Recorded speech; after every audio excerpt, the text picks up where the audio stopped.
Areta njĩra ya gũtigĩrĩra ũgitĩri wa mũingĩ mwena wa Kayole nĩ wagacĩrithio, maabitha a borithi kuma mwena ũyũ wa Kayole nĩ manyitanĩire na aikari aya nĩguo gũkũngũĩra mwaka mwerũ.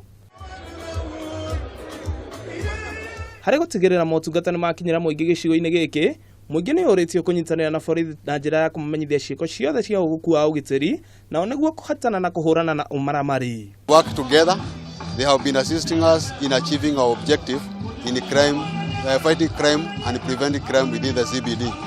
So this is the time that we are interacting with our families together with the people that we serve. Mũtongoria wa rĩngĩ mbunge-inĩ ya kaunti ya Nairobi Abdi Guyo nĩ orĩtie ateti kũrũnga mĩario yao na gwĩthema na mĩario ĩrĩa ĩngĩcogera ngũĩ, na oho gwĩthema na ũteti wa 2022 kuona atĩ kwa ihinda rĩrĩ bata mũnene nĩ gũtungatĩra mũingĩ. Siasa ya 2022 bado haijafika. Sisi kama Jubilee tunajua 2022 ikifika tutafanya nini. Hatuhitaji kuambiwa kwa sababu tunajua.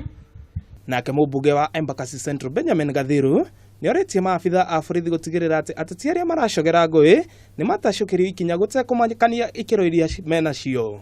Tumekuwa na amani, hata ukiwa na kitu yako unabeba vizuri na hakuna mtu anakunyang'anya. Hiyo ni kusema uhusiano baina ya askari na wananchi imekuwa ya maana na inakuja ikiwasaidia. Oho Gathiru nĩ orĩtie thirikari kũgacĩrithia mĩikarĩre ya maabitha a borithi nĩguo kũmahotithia gũtungata mũingĩ. Handũ-inĩ ha Kameme TV, rĩtwa rĩakwa nĩ Ng'ang'a wa Nyokabi.